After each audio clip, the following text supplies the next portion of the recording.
Alors, il y a beaucoup de doutes hein, sur le moteur Red Bull, enfin le moteur Honda du coup. Certains pensent que Honda a triché et a amélioré son moteur en termes de performance. Tanabe donc déconstruit les suspicions de Mercedes, une spécification sans aucun ajout sur la performance. L'introduction d'une nouvelle unité de puissance chez Honda à partir du Grand Prix de France au Paul Ricard a fait réagir et négativement chez Mercedes. Hamilton a estimé que Honda avait introduit une évolution, en période de gel moteur, ce qui est interdit pour la performance, pas pour un problème de fiabilité. Red Bull et Honda ont ainsi bien sûr nié toute infraction au règlement, tandis que dans le même temps, Mercedes annonçait aussi l'arrivée de petites évolutions, notamment au niveau de l'unité de puissance, ironie du sort. Donc Monsieur Tanabe, directeur technique de Honda, s'est exprimé sur ce sujet brûlant dans le paddock du Red Bull Ring. Et quand on lui demande si ce nouveau moteur apporte effectivement un gain de puissance, il préfère en rire. Je suis très heureux si c'est vrai. En devenant plus sérieux, Tanabe rappelle tout simplement ce qui est le règlement et ce que Honda aurait donc respecté.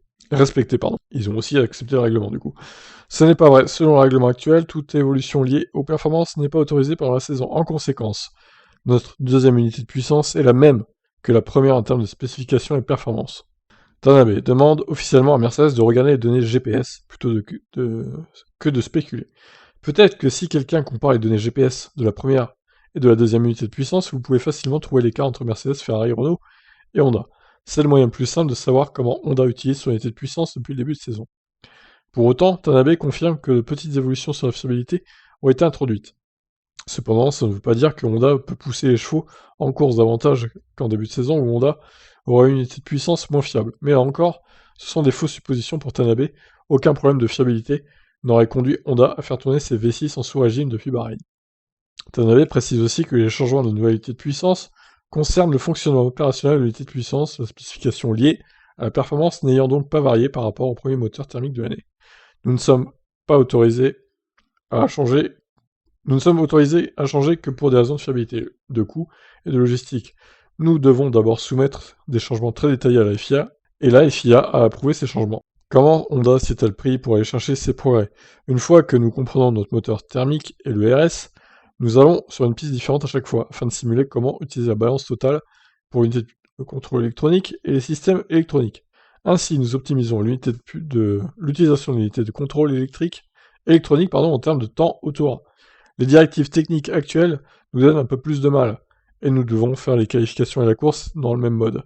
Donc ce type de simulation ou stimulation? Simulation, je dirais. Et puis, quand nous venons sur la piste, nous courons dans le monde réel, et ils mettent à jour ce type de calibration pour maximiser nos performances.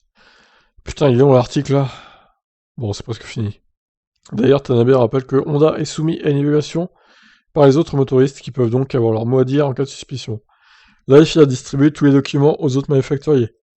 Nous devons donc obtenir l'approbation des autres grands motoristes pour modifier les spécifications d'une seule pièce. La raison pour laquelle nous menons une enquête aussi détaillée sur ces changements est qu'il y a longtemps, certaines équipes ont amélioré leur performance en effectuant un changement pour améliorer leur fiabilité. Nous faisons donc très attention à ne pas modifier les performances. Il n'est pas possible d'améliorer les performances pendant la saison.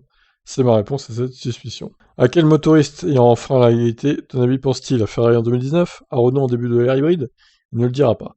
En revanche, ExxonMobil, le fournisseur de carburant, a bien introduit une évolution, mais c'était avant la France, uniquement pour la fiabilité, afin de faire fonctionner l'unité de puissance sous de plus hautes températures. Cela ne veut-il pas quand même quelques gains en performance en pouvant davantage exploiter le moteur? Christian Horner plaisantait d'ailleurs sur la superpuissance de cette évolution en carburant, en réponse aux accusations de Toto Wolff. Voilà, donc évidemment, hein, Tanabe dément que Honda ait triché ou que Honda ait modifié les performances de son moteur alors que c'est interdit. Alors, est-ce qu'il dit vrai après? Voilà, c'est toute la question. Moi, je pense honnêtement, pourtant je suis pas fan de Red Bull ni de Honda, hein, mais je pense pas qu'ils aient triché.